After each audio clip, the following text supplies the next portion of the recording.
All right, got things started with the creepy IO Justice, the great big red live buttons in the upper left-hand screen, which means the Wi-Fi here at the fire barn is working.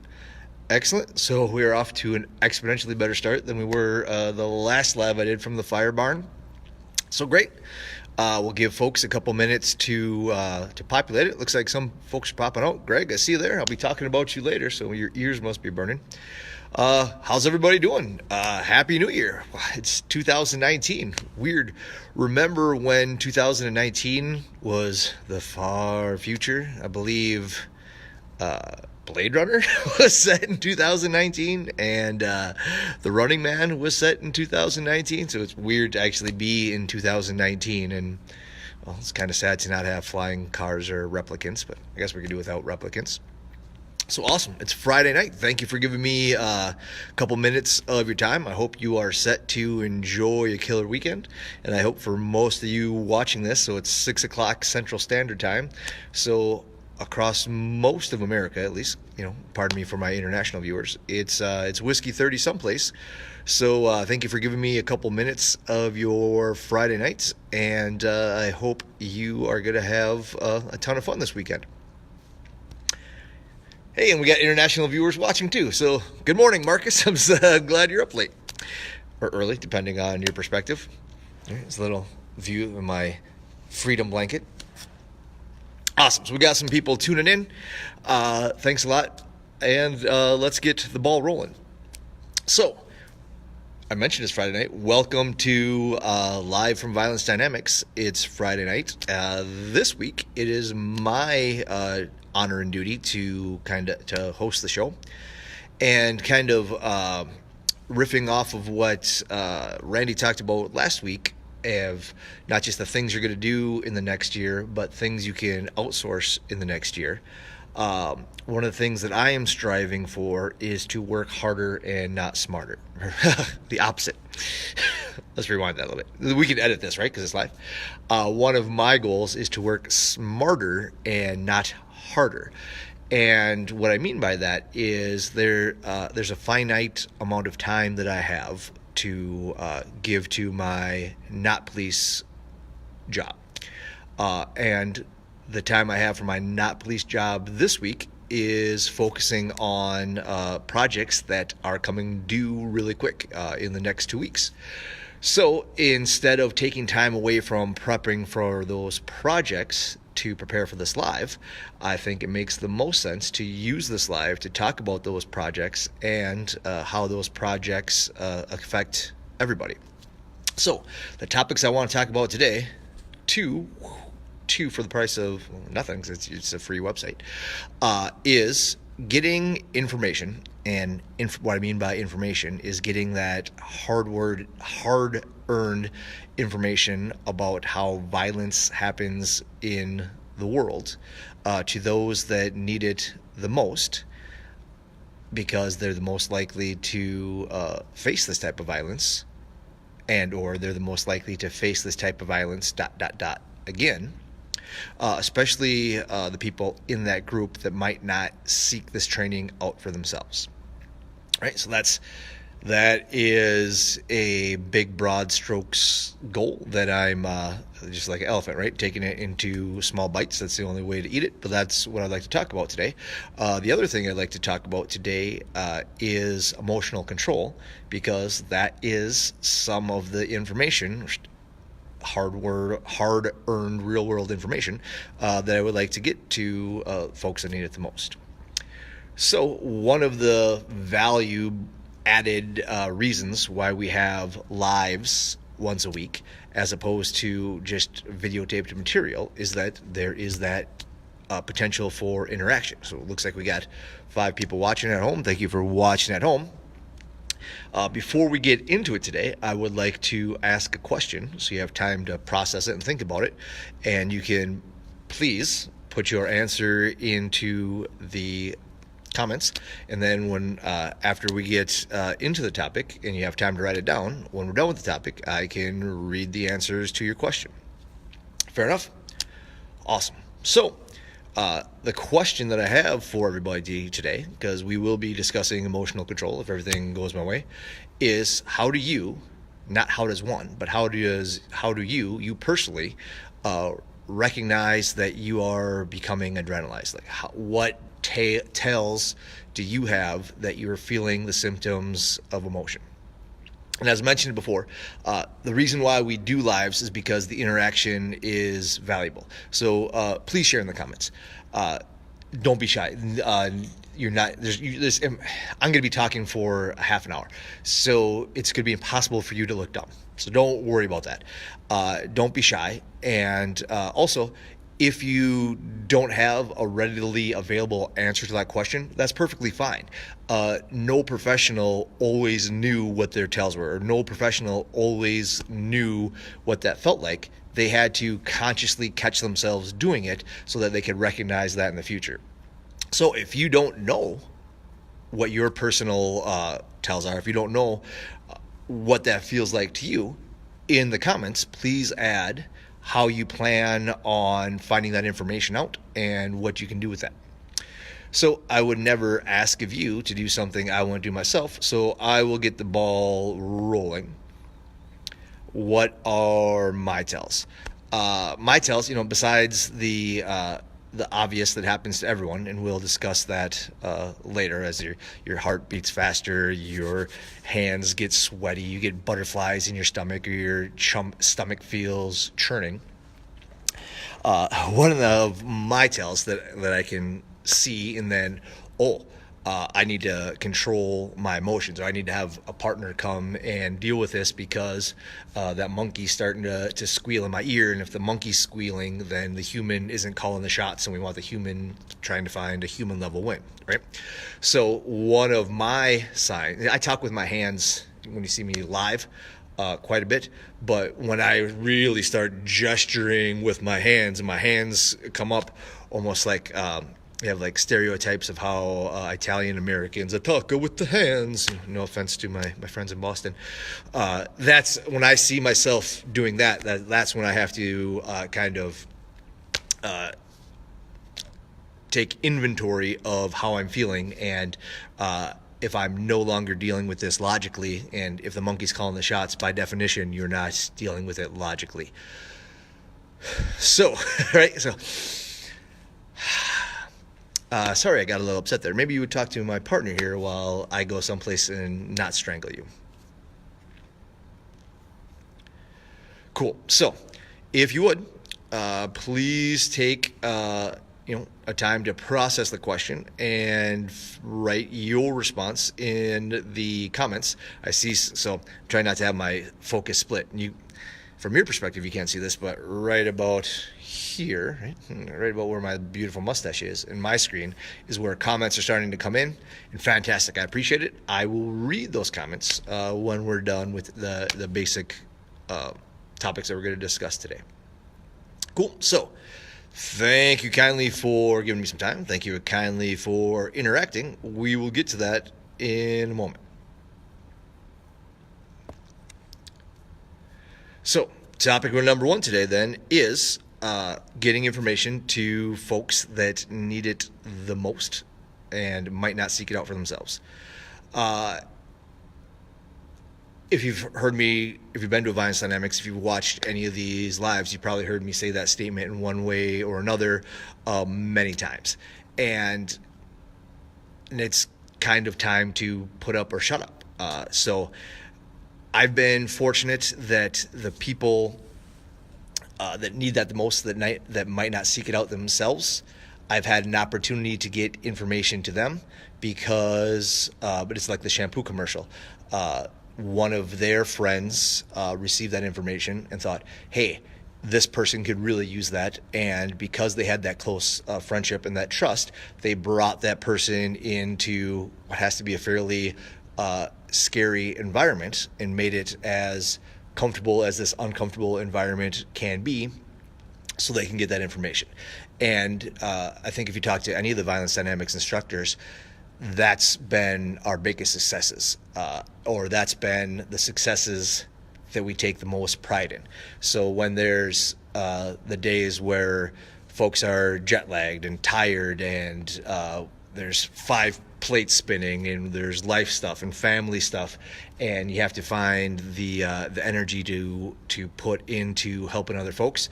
It's remembering the people like this and the positive effects that we've had. They're like, yep, okay, this is what we're going to get done today along those, and it's the reason why we do it. So if that's the reason why we do it, and why those big wins for us have been from other people dragging their friends into this environment, the next challenge then is taking this environment to people that don't have friends that have been in front of us before. And that's one of the reasons that I took on the school resource gig, is because that puts me in contact with a whole ton of other people. The school resource gig that I have is fairly unique in that, well, there's 2 schools that are fairly unique in there. And to help explain that, I took the definition of what these schools mean, and I'll just read that to you verbatim so it makes sense. But I've had this gig for about 4 months now, and it's taken about that 4 months to establish contact and build rapport with students, and to earn the trust of the staff there. And so again, for folks watching this that have talked to me for more than 10 minutes, it doesn't take a whole lot of time for me to start talking about these things that I'm excited about. And especially like, hey, what are you doing this weekend? I'm like, oh, well, this weekend I'm going to be at this place teaching violence dynamics. So, hey, what's violence dynamics? So it's this, that, and the other thing. And then as time went on, I'm like, oh, hey, those things would be really valuable to this group of students, or that would be really great for these people, which evolved into, hey, would you be willing to put on a class? So awesome, yeah, because I really hate teaching this stuff, and this is an opportunity to get this information to people that have not actively sought it out. The added challenge to that, though, is if people aren't actively seeking it out, they are not the self-selecting violence dynamics core client that I'm used to, nor does their future employment count or depend on passing the Kasey test. So the new unique challenge is there's going to be a class full of people that desperately need this information, but don't necessarily want to be in this class or receive this information. So I, by necessity, will need to grow as an instructor and alter my presentation as necessary to get this information out, because it doesn't matter how good the information is if it can't be presented to the people that need that information in a way that they find it useful. I am very fortunate that I have a group of local OGs here that are helping me with this project, and will be presenting one of the classes with me. With that, I see it as I am a resource of knowledge, but my life experiences and the violence that I have faced is vastly different than the people that we're trying to help out. So having folks that are there to help translate that message, or to help get that message delivered in ways that can be received, I can't express how thankful I am for that, and I'm super excited to start working with them. So I've been cackling on for a while. You might be asking yourself, well, who's he going to teach? So let me just have a teleprompter in front of me in case you can't tell. So one of the classes is going to be at the Area Learning Center, which is called Silverview. And in Minnesota, I just have the definition here, what an alternative school is. Alternative education is designed for students who are at risk of educational failure. Alternative programs are characterized by smaller class sizes and using hands-on experimental approach to learning. Instruction is designed to meet individual learning styles as well as their social and emotional needs. Teachers build on connections with students and focus on vocational and career skills, including independent study options. Community, county, and state partnerships provide additional support and resources. So that's me. I'm a community resource for these folks, and we are doing, I don't know if I want to say experimental, but to the best of my knowledge, this is the first time that this information has been presented at this school district. And so what we'll be doing there is a variation, like the Elva tier stuff, a variation of Tammy's 500 Rising that fits within the structure that we have. So we have 8 1-hour segments with them. So what we're doing has to fit into those parameters, and it has to fit, it has to meet the needs that students that are in alternative education have. So hey, that's a big challenge, but I got broad shoulders, so let's take that on. Plus I got a lot of help. I'm super excited about that. And clearly I must be a glutton for punishment, because as soon as that got rolling, I had a request put to me by Bridges. So Bridges is a school that I also am a SRO at, and so when I say Bridges, it makes sense to me, but it doesn't make sense to you if you've never been there or worked there. So let me continue. Bridges is what's called a level 4 facility, and so and setting 4 is a federal definition. And so setting 4 is a public day school where students receive special education services in a separate school, and it's more than 50% of the school day. So, and it is the, I guess, most drastic public school option. The only other option left is a private school, or almost like one-on-one instruction. So Bridges is special education 100% of the day in a different classroom or a different school from everybody else. And it's for students that have not so much physical disorders, but they have learning disabilities and emotional disorders in which it is too difficult for them to be mainstreamed. So this is where they're going to get their education. So at this school, I was asked, as I was discussing what I'm doing for the ALC, there's a group of 5 to 6, like probably 10 to 14-year-old boys that are the oldest students at the school, and I've been asked to do safety chats with them. And so it is parallel to the stuff we'll be doing at the ALC, but the stuff we're doing at the ALC, although in 2019 you can't have a gender-specific self-defense class, it'll pretty much be a women's self-defense class, although you can't call it that. The other side of that with the ALC is it just happens to be all boys, but these boys are boys who are becoming men, and they are in that demographic where men face the most, or they're growing into that demographic where men face the violence that men face the most. Or let's see if I can say that more correctly. They're growing into the demographic where most of the violence that men face happens. Plus, most of the students I'll be working with there are no stranger to violence, right? So they've been on the receiving end of things. They've been on the giving end of things. And they have the mental and physical scars that go with that. So it is a very big challenge, but I can't puff up my chest and say, hey, I want to get this information out to the people that need it the most, and then shy away from opportunities to get this out to the people that need it the most. So I'm excited and a little bit nervous about it, but if I wasn't nervous and excited about it, I probably wouldn't be doing it. And if it was easy, somebody else would be doing it and it'd already be done, I probably wouldn't be interested in it.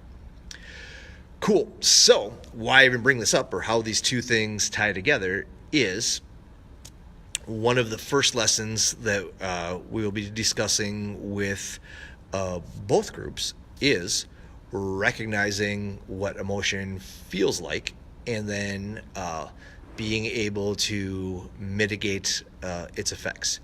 And at a setting for school, every classroom has breakout or reset rooms, and in this particular place, there's reset rooms that are almost they're like high security reset rooms. And so a reset room is that, if you're physically displaying that you're out of control because of emotions, you have the opportunity to, like, hey, I'm really pissed off right now, I'm gonna go to the reset room and dial down. Or if your teacher sees what's going on there and it's like, hey, your behavior is unsafe for the rest of the classroom now, you need to go to the reset room. So I guess the bridge that I'm going to have to make is reset rooms are a great idea, but you're not always going to be in this environment. As you become men, as you go out into the world, you're still going to get emotional. You're still going to become angry. Is it possible for you to reset yourself without having to physically leave the space? And even better, can you reset yourself without the people that you are dealing with even having noticed that you've been reset? And it becomes more and more challenging. I want to read a quote from an article that I took earlier, in that a lot of what these young men are going through is what, and it just came out. I think it was like it's some psychological group, and forgive me for not knowing it off the top of my head, came out with a report about how dangerous masculinity is. And these boys have difficulty controlling their emotions, and they've been told that this is horrible their whole life, and it almost becomes a self-fulfilling prophecy, right? So if you're told every time you feel an emotion you are a horrible rage monster and you should feel shame, what's going to happen? How do you even proceed with that? And so hopefully I can help them out a little bit, or a little bit. We'll see what we do. But the quote I wanted to read, and I have it in front of me here, is it is interesting that in a world that otherwise teaches boys and girls to be yourself, that rule often applies to everyone but the traditional male, who has traditional male impulses and characteristics. Then they're a problem. Then they're often deemed toxic.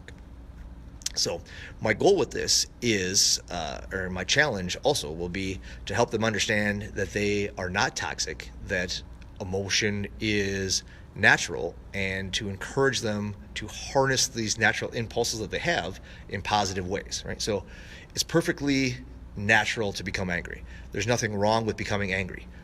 Punching your teacher because you're angry is bullshit. Finding ways to channel that energy into something that helps you win and helps you become a productive member of society, that's the goal. Awesome. So I want to read the answers that you provided, and then looks like we got a couple minutes of time. If we have a couple minutes, I feel maybe we can brainstorm a little bit what I'm going to talk to these kids about. Fair enough? So you have to excuse me a little bit because I'm doing this on my phone, and so I have to manipulate my phone to see the responses. But in that time, you get to see all different sorts of angles of the handsome.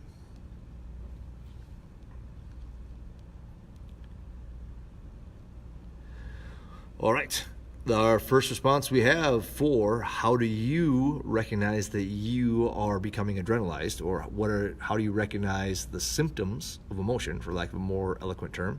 The first answer that I have is from Marcus, viewing at an outrageous time from across an ocean away. Marcus writes, "My ears feel warm. That happens every time I'm picking up speed." Awesome. And I bet if you were looking in a mirror, they would turn red. My boy Paul writes, "Definition of adrenalized, filled with a sudden rush of energy, excited. I have to hit the button to see more. I hope I don't wreck this. Boop. Hey, all right. A few tells, depends on the stimulus. I've noticed the clearing of the spine that Randy mentioned a while back. I didn't have that term before that. Excellent. Raoul Duke, the Baron of Fake Names, writes, I usually feel it in my stomach first. Then the tingling sensation spreads to the extremities. Press to read more. This is also accompanied by my usual indifferent, neutral frame of mind getting derailed. Randy writes, I notice when I get short that it is my big tail. When I speak less, I am adrenalized, right? Because, Randy's a big guy and he's loud and he likes to talk a lot. And so if Randy's not being loud and talking a lot, something inside his noggin has changed, right? I won't know anything about loud talking a lot, guys. Lisa writes, the best description would be it feels like the flare of a match being struck within me. That's when I know I need to step back, take a breath, and get a grip. Yeah, Paul writes, he's seen that happen to Randy. Randy replies, ha, you sure have. Excellent. So, the question or the debate topic then, or the discussion topic for a better term, with the few minutes that we have here before we fully engage in the weekend then, is if you can recognize the symptoms of emotion, the symptoms of adrenalization, what then, or how do you deal with it? And I think a lot of folks have mentioned this, if you can honorably leave the situation to collect your thoughts, awesome. A great idea. Or like I think, was it Twix that had the commercials where someone's asked a very uncomfortable question and then they jam a Twix in their mouth so they don't have to talk, so they can kind of collect their thoughts a little bit? Not a bad strategy. You can't always leave, though. You can't always go to a reset room. So I think, and people have mentioned this before, or take a breath or catch a breath, that's been a proven strategy through traditional martial arts to modern applications of sniper and marksmanship, because you can mentally control the physical aspect of your breathing. And when you can start controlling your breathing, that's the first step in controlling your emotions. And, as we talk about in violence dynamics, there's that kind of meditative combat breathing, is that kind of in through your nose for 4, hold it for 4, out for 4. So you're getting oxygen into the human part of your brain. You are doing something that physically changes the world, and then you can move on from there. And a lot of the suggestions or that we have, especially Rory says this quite a bit, is, I'm sorry, I got upset there for some reason. And then what is our human level win, right? And so for the confrontation, there has to be some sort of middle ground that both people want to achieve. When you're in that human brain, you can start working towards that middle ground, or at least be able to be a tactician and think instead of just reacting emotionally. Because again, if you're feeling emotions, the monkey's screaming and the monkey's calling the ball.